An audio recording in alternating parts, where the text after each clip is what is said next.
आज के kitchen gardening episode में हम आपको करेले की बेलें जो हैं उनको उगाने के बारे में बताएंगे और उनकी नर्सरी हमने किस तरह से लगाई थी, पनीरी छोटी सी, वो मैं साथ एक वीडियो में आपको दिखा रहा हूँ। और अभी ये देखें हमारी जो करेले की बेलें हैं, ये थोड़ा क्लोज करके दिखाएं तो ये देखें इस तरह से इन्होंने ग्रो करना शुरू कर दिया। तो ये हमने इनको बेसिकली इंटरक्रॉपिंग की थी। हमने इनको जो हमारा कोरिएंडर का जो प्लांटर था हमने उसके अंदर लगाया था और उसकी दो वजूहत थी। एक तो ये थी कि ये मौसम की शिद्दत से बचा रहे। जैसे अभी इस्लामाबाद में आप जानते हैं कि थोड़ी सी तेज़ बारिशें हुई हैं और उसमें यालाबारी भी हुई है, तो उस यालाबारी में इनको महफूज रखने के लिए जो ये कोरिएंडर था इसने बड़े अच्छे शेल्टर का काम किया है और ये बेलें अब थोड़ी बड़ी होनी शुरू हो गई हैं। तो ये इसने इनको सहारा भी दिया है, इनको थोड़ा सा बड़ा होने के लिए, ग्रो करने के लिए। अब इसके बाद हमने इनको ऊपर किस तरह से बांधना है ताकि इनको एक ग्रो करने के लिए अच्छी स्पेस मिले और वहाँ से ये आगे ग्रो करना शुरू कर दें।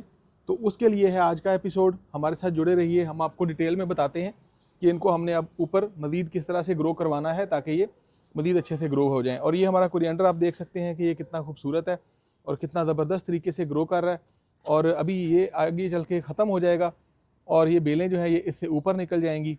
बेलों को ग्रो कराने के लिए हमने इसके ऊपर जो है ना ये प्लास्टिक के पाइप का एक की मदद से हम एक स्ट्रक्चर बनाएंगे।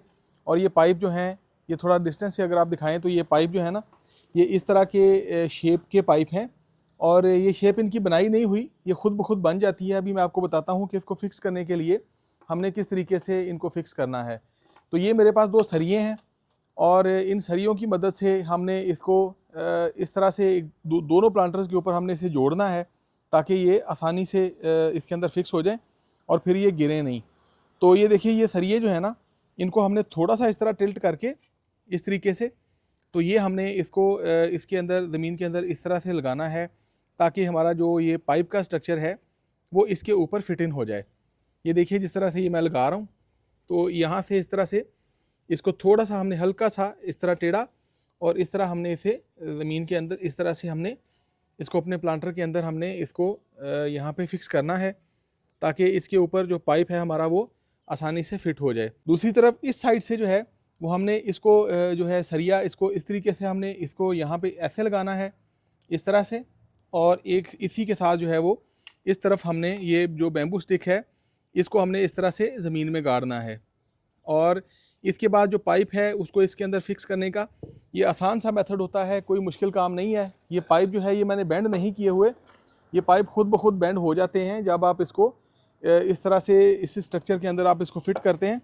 तो ये पाइप जो है ये खुद ब खुद बेंड हो जाते हैं। ये इस तरह से जो सरिया हमने ज़मीन में गाड़ा हुआ था, ये इस तरह से हमने इसको पाइप को इसी सरिये के अंदर इस तरह से एक साइड से फिक्स करना है और थोड़ा सा इसको भी हमने मट्टी के अंदर दबा देना है ताकि ये हिले नहीं।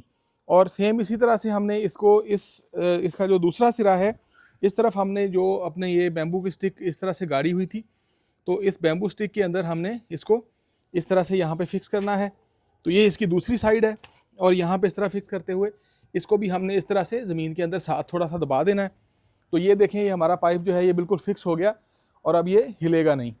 और सेम इसी तरीके से जो दूसरा पाइप है हमारा, इसको भी हमने इसी तरह से एक साइड जो है इसकी वो हमने इस सरिये में इस तरफ से फिट कर देनी है इस तरह से। अभी हम इसे साथ ही ज़मीन में दबा भी देते हैं और इस तरफ से जो है वो ये जो हमारे पास दूसरा हमने सरिया ज़मीन के अंदर लगाया था, तो इस तरफ से हम इसे इसके अंदर इस तरह से फिट करेंगे और ऐसे ही इसे हम ज़मीन में दबा देंगे। तो ये हमारा एक डबल स्ट्रक्चर जो है इस तरह से हमारे प्लांटर्स के ऊपर ये रेडी हो गया है। और ये दो इकट्ठे प्लांटर जो हैं इसमें हमने करेले की बेल लगाई है। ये दोनों पाइप्स की मदद से हमने एक अच्छा मजबूत स्ट्रक्चर तो बना दिया है, लेकिन इसे मज़ीद मजबूत करने के लिए हमने इसके एक प्लांटर की साइड पे ये दो मेरे पास बड़ी बैम्बू स्टिक्स हैं, तो एक तरफ से हमने इसमें जो है ना वो इस प्लांटर के अंदर इस तरफ से हमने ये बैम्बू की स्टिक इस तरह से हमने फिक्स कर दी है और ये दूसरा जो प्लांटर है इसके अंदर हमने इसकी ये बैम्बू की जो स्टिक है इसको हमने इस तरीके से इस प्लांटर के अंदर भी फिक्स कर दिया है। और इन दोनों को जो है वो हम टाई की मदद से इसके साथ बांध देंगे। टाई यूज़ कर सकते हैं आप या कोई भी आप धागा यूज़ कर सकते हैं, उसकी मदद से आप इसे इस तरीके से बांध सकते हैं। ये मेरे पास दो टाइज़ थी, तो इन टाइज़ की मदद से जो है वो देखें ये मैंने इसको यहाँ पे इसको मैंने इसके साथ बांध दिया है, इस तरीके से फिक्स कर दिया है। अब ये है कि इसको मज़ीद भी जो है वो यहाँ से नीचे से एक थोड़ा सा सहारा मिल जाएगा इस पाइप को फिक्स करने के लिए, इसे पकड़ने के लिए। और इसी तरीके से जो है वो यहाँ पे मैंने इसको इस टाई के साथ इस दूसरे जो हमारा जो पाइप था और ये बैम्बू स्टिक था, तो इसको मैंने इस टाई के साथ बांध दिया है। तो जहाँ पे जिन जिन पॉइंट्स के साथ हमने इसको बांधा हुआ था, यहाँ पे टाइज को आपस में बांधा हुआ था, वहीं पे इन दोनों स्टिक्स को भी जो है ना वो हमने एक और बैम्बू स्टिक जो है दरमियान में लगा के तो उनको भी आपस में टाई कर दिया है, ताकि इसकी जो है वो मज़ीद जो मजबूती है वो भी हो सके। तो ये दोनों स्टिक्स जो हैं वो आपस में एक दूसरे को यहाँ से भी सपोर्ट कर लें। तो इससे ये होगा कि हमारा जो स्ट्रक्चर है वो थोड़ा मज़ीद मजबूत हो जाएगा, और इसके जो किसी भी वज़न से जब इसके ऊपर बेलें थोड़ा ग्रो करेंगी तो इनके वज़न से इसके जो गिरने के चांसेस होंगे, और जो इसका वज़न बारिश और या उसकी वजह से, हवा की वजह से, आंधी की वजह से, तो वो कम हो जाएंगे। नेट को हमने इस तरह से एक साइड से काट के, तो इसको हमने जो है वो ये एक छोटी स्टिक के साथ बांधा है, ताकि हमारा जो नेट है वो भी इसके ऊपर पूरा प्रॉपर फिक्स हो जाए और ये भी हिले नहीं। और इस तरह से एक साइड से बांधने का ये भी फ़ायदा होता है कि ये फिर आपस में उलझने से महफूज रहता है। और ये इस तरीके से बांध के इसको भी हमने जो है वो देखें, इस तरीके से हमने जो है इसे ज़मीन में इस तरह से फिक्स कर दिया है।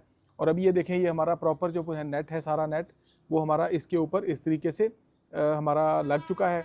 और अब जब बेल ऊपर को की तरफ हमारी चढ़ना शुरू होगी, तो ये देखिए, ये जैसे हमारी बेल है ना अभी, तो इसको हमने थोड़ा सा टेम करना है और हमने इसे रास्ता दिखाना है कि ये इस तरीके से अब इस नेट के साथ अपना कनेक्शन बनाए। और इसके ये जो छोटे से बारीक होते हैं ना, ये थोड़ा क्लोज करके दिखाइएगा। ये देखिए, ये इसके बारीक से इसके स्प्रिंग्स होते हैं, तो जो इसको चढ़ने में, ऊपर ग्रो करने में हेल्प करते हैं।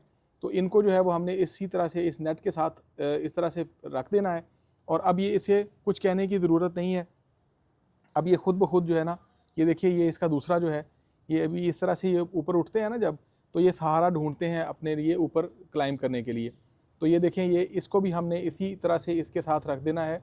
और अब इसे खुद से ही जो है ना, इसे पता है कि इसने क्या करना है, और अब ये इसी नेट के ऊपर आसानी से चढ़ते हुए ग्रो करना शुरू कर देगी। और फिर ये इस पूरे जो स्ट्रक्चर है हमारा, इसके ऊपर चढ़ती जाएगी और इसे कवर कर लेगी।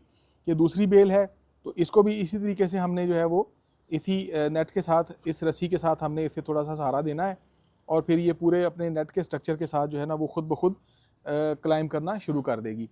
तो जैसे जैसे ये बड़ी होंगी, हमारा जो ये नीचे से कोरिएंडर है, ये देखिए माशाल्लाह कितना खूबसूरत और फ्रेश कोरिएंडर है, तो ये भी आहिस्ता आहिस्ता हमारा ख़त्म होना शुरू हो जाएगा। गर्मियाँ जैसे आएंगी और ये बेलें जो हैं हमारी, ये चढ़ेंगी इसके ऊपर, और ये इस पूरे स्ट्रक्चर को जो है ना, इस नेट के स्ट्रक्चर को के साथ क्लाइंब करते हुए ये इस पूरे स्ट्रक्चर को ढक लेंगी, और फिर इसमें से हमें बहुत सारी फ्रूटिंग हासिल होगी। तो थैंक यू व्यूवर्स, ये हमारा बिटर गोड ग्रोइंग का जो एपिसोड था, उम्मीद है आपको पसंद आया होगा। इस तरह की और वीडियोज़ के लिए आप हमारे चैनल को लाइक कर लीजिए, सब्सक्राइब कर लीजिए। आप सबका बेहद शुक्रिया।